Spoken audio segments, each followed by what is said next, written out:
Michael Marcantonini back here on the IronBirds broadcast network. I've got IronBirds outfielder Austin Overn, the Orioles third-round pick this past summer out of USC. Austin, thanks for taking the time, man. Of course, thanks for having me. It hasn't been too long since you were drafted. I know it's been a whirlwind for you guys the last few weeks, but take me through the day you were drafted and what that experience was like for you and your family. It was awesome. I feel like everyone could say that for themselves, but I was out in the Cape with Chatham summer ball and happened to just be an off day for day 2 of the draft, so I had basically the whole team over because my parents had an Airbnb, so invited the whole team over. Just sat on the couch basically just waiting for my name to get called, and the stream we had was lagging, so I got a call like 3 picks before by the Orioles, and I didn't even realize what pick they had, so I was just waiting and got the name called. Just everyone kind of went crazy, hugged my parents, thanked all my friends for helping support me, and that was pretty much it. Then we all just got together, had some fun, hung out, and caught a flight to Sarasota the next day. So, that's a lot going on at once. That's awesome stuff. I love it, man. What are some of your early takeaways from pro ball? You haven't been at this level too long. I would say pitching, there is a lot more velocity than I've been used to seeing considering the pack. But from summer ball out in the Cape, it was pretty similar just because everyone in the Cape's throwing hard. But guys out here, I feel like, have more secondary and third pitches rather than just throwing hard, so people are able to locate better and throw harder, which is a step that I've had to kind of adapt to, and so far it's been going well, but I'd say that there's a lot to improve on. You have a really versatile skill set. You got some pop in the bat, the glove, the speed. Which current or former MLB players would you compare your skill set to? Growing up, I was an Angels fan, so Peter Borges, I don't know if you know who that is, was one that I kind of based my game off of, even though he's a righty thrower, righty hitter. But I feel like for the most part, we have pretty similar tools. And then I've heard Jacoby Ellsbury. I remember growing up watching him too, so those two are the main. Yeah, those are some solid comps. Well, I know it's not just baseball for you. You played 4 sports in high school. You were a 2-sport athlete for a little bit in college. You spent some time with the USC football team. What was it like being a part of that program? It was insane. It was a great experience. Got to meet a bunch of guys, but for me, it was awesome just being a part of the team. I wasn't eligible due to having a baseball scholarship, and I needed a football scholarship to play, or I could walk on to both sports. So being there was great. Watching Caleb win the Heisman was surreal. He was doing his thing, and I'm excited for him, but that experience was once in a lifetime, and I could tell that it's helped me mentally, because the grind there is different than people actually realize what it is. So going from football to baseball kind of made me realize how blessed I am to be playing baseball rather than football, which is a sport that requires physical and mental durability for a whole season. Well, Lincoln Riley has been one of the best coaches in college football for the better part of a decade and will continue to be. I got to know what it was like being a part of his program.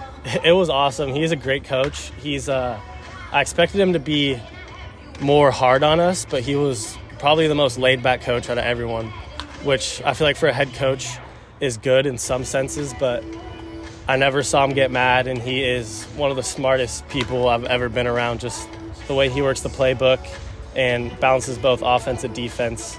And offensively, the plays are just ran by hand signals, so it's a no-huddle offense. You have to know what hand signals are coming, and just being able to process all that just shows how smart he is and every football player on the team. Incredible stuff, incredible insight. Now, I know that you joined the high school football team your senior year because most of your friends were on the team and you just wanted to give it a shot and be around them. Tell me about that crew of friends back home. Give them a shout out. Yeah, shout out to them. We have a group chat of about 10 or 12 of us that we've literally known since kindergarten, since I was 6, and we still, every time go home, we hang out 24/7. So shout out to them. They've been around this whole journey, and they were definitely some of the more excited people once I got drafted. Yeah, that's awesome, man. Well, the other day we were talking around the batting practice, and I said, man, those numbers you put up your high school football senior season was like you were in a movie, and you said sometimes it felt like that. So if they had to make a movie about your high school football senior season, which actor would you want to play you? Oh, that is a great question. Who would I want to play me? Probably the first one that comes to mind is Matt Damon. I don't know why I'm saying that, but I just feel like he could pull it off. Okay. That's a good answer. I mean, that's a great pick there. Your first high A hit, a triple, helmet flew off. You got the headband and the flow going. Have you always been a headband and flow guy, or you sometimes short hair? I mean, what's the deal there? I've always, ever since high school, I've had pretty long hair, but since I've been out here, I haven't been able to get a haircut. And I don't know if I trust anyone yet. So I had to go to the headband because my hair was like just leaking out of my hat way too much to where I don't even like it. So the headband helps since I don't have to wear a hat all the time and gets the hair out of my face. So that's been I just added that in Delmarva. So that's the first time I've started wearing the headband. Okay. I mean, it's a great look. I'm a headband guy. You think you're going to stick with it a while? I will. I like it, honestly. Never been it, but it feels good. I really like it. One more for you, Austin, to wrap up. Tell me about the family back home and the support that you've gotten from them. It's one of a kind, and I feel like my friends here and friends at home could say it too. They've been a part of the journey ever since I can remember. My mom hadn't missed a game until the first 3 games up in the Cape Cod are the only 3 games she's ever missed in my whole baseball career, and I've been playing since Little League T-ball. So that's got to say something. She's traveled everywhere, been a part of every journey. And my dad, too, is a fireman, and he works as many overtime shifts as he can so he could come out here and watch me play. And he's only missed a handful of games, too.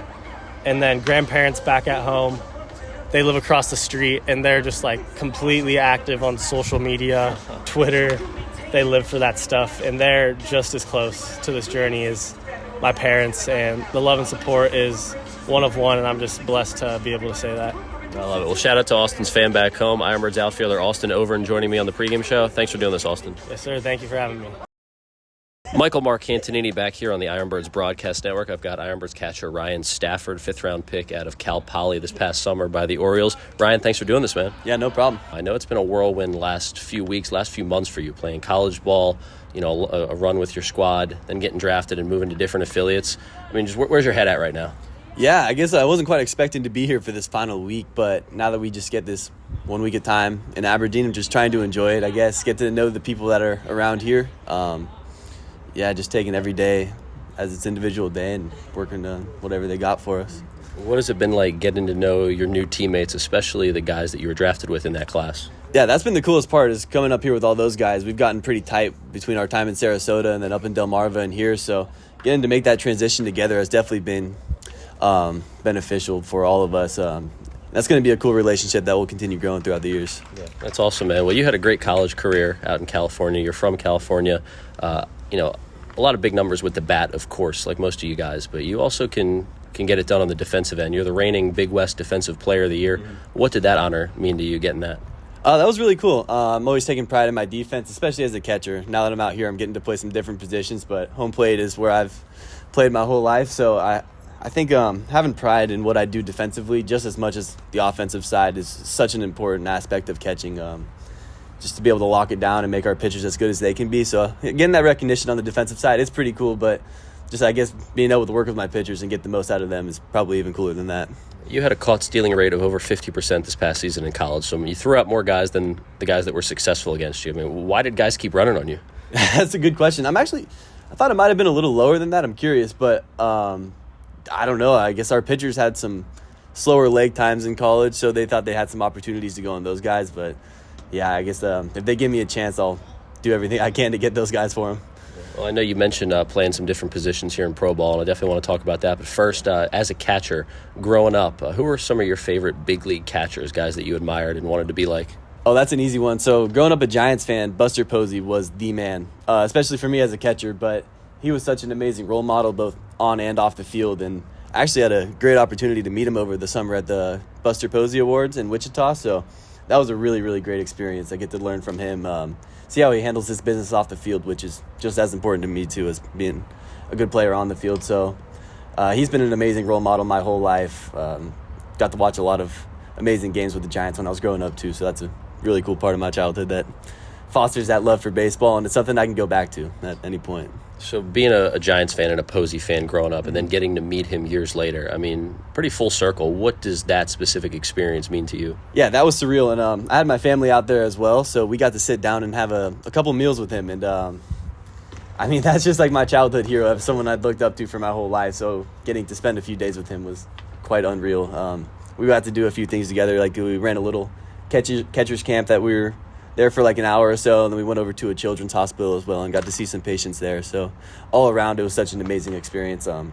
Like I said, just learning from him in the way that primarily he worked off the field, and that's a huge learning moment for me, just to see how I can make something good out of my career, as well as like playing the game, obviously, but making some use of, I guess, my position as a baseball player. Yeah, that's a really cool experience. I mean, something that you just wouldn't anticipate, and that's so awesome that you got to meet him and talk to him a little bit. I know you had a chance to play for the USA Baseball Collegiate National Team during the summer of 2023 for your college head coach. What was that experience like?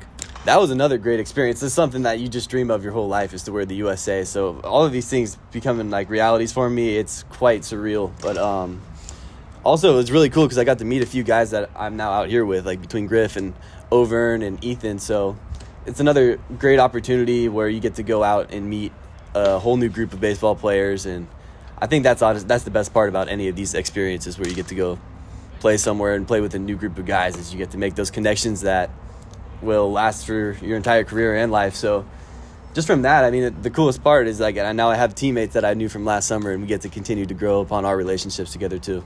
Circling back on you talking about playing some new positions here in pro ball, I'm mainly a catcher, but I know you played some left field in college. You played some infield growing up, but now in pro ball, a little bit of corner outfield, some second base, some first base, borrowing Ethan Anderson's glove. What's it been like moving around the diamond? Oh my gosh, that's a lot of fun. I think that's one of the greatest parts about being an Oriole right now, is they allow us to use our athleticism in different ways. So getting to seal bags for one, which is not something I really focus on in college, playing second, playing first, it spices it up a bit. Don't have to do the same thing every day, squatting behind the dish, so that saves the legs as well. I'm having a great time with that, and getting to develop at some other spots too. I feel like I could be a pretty solid second baseman or outfielder as well, so keeping those in my back pocket for the future, it doesn't hurt. One more for you, Ryan. Tell me about the family back home and the support you've received from them over your life and career. Yeah. Oh, I can't speak enough on that. My parents have been so supportive of me and my older brothers throughout my entire career. They spent countless hours at the baseball field for all three of us. My pops was my coach growing up, and my mom is just the greatest supporter of all time. I can't thank them enough for putting me in the positions to succeed, that I've had these opportunities, and it's all thanks to them. So yeah, I'm extremely grateful for everything they've done for me growing up, and I wouldn't be here without them. So Ryan Stafford from the IronBirds joining me on the pregame show. Ryan, thanks for doing this, man. Yeah, no problem.